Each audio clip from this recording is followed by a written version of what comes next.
we're trying to conjecture exactly what this would have looked like. Unfortunately, there's no archaeological report with just the field notes. So we're going through the field notes, we're going through various articles that South wrote over the years, trying to get some ideas. There's only really a couple of artifacts associated with this toilet. And this is actually the toilet bowl. So if you think of a modern toilet, this is the bowl. The bottom here would have been either a little bit, probably flatter, but you can still see the remnants of where a flush pipe would have been. There was what they thought was a flush valve found. We don't know if it's still in existence or not. But what we can tell you is the whole top of this would have looked just like this. It would have been squared off. Then there would have been a wooden seat, probably covering the whole thing, in a smaller hole that you would have sat on. We also conjecture, based on some of the research we've done on other toilets from that time period, there would have probably been a tank above it that held water. And more than likely, it would have just been manually filled.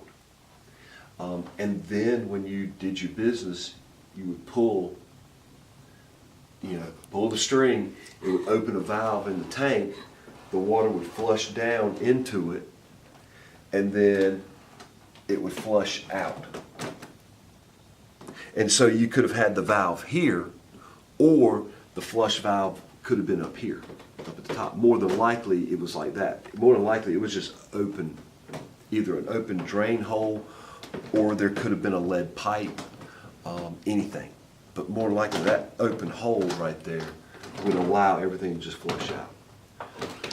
So if you're just standing doing your business, then who knows, they probably didn't even bother to flush it. But if you're doing number two, they definitely flush it. Yeah. But everything would dump down underneath it into a pit. And then there was a tunnel that ran basically from the edge of the northeast corner of the ruin, out into the front of the house and drained down the bluff into towards the river. Oh.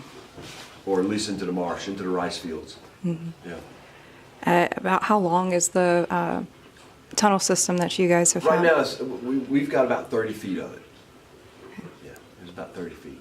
And was it only to this Russellborough area? It's the only one we found. Yeah.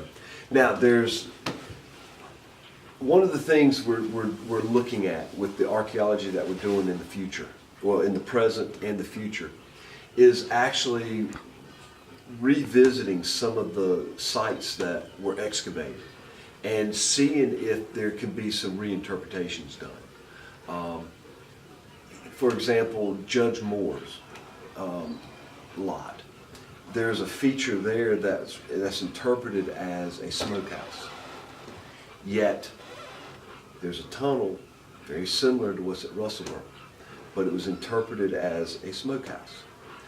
And instead of your traditional smokehouse where you build the fire underneath the building and you smoke and the smoke goes up, there was a separate firebox. They built the fire outside the building, and then somebody would sit there and just fan the smoke through a tunnel and fan the smoke into the building.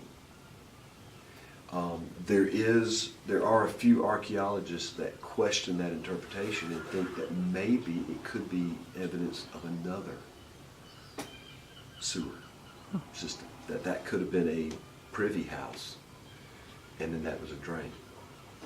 So it's all conjecture. Yeah. So right now, you guys believe that this is the first remnants of an actual sewage system in the Cape Fear. Definitely indoor. But like I said, this very well could. It's the earliest evidence we have that I know of indoor plumbing and flush toilet technology in the Cape Fear. And this is going to date roughly 1758.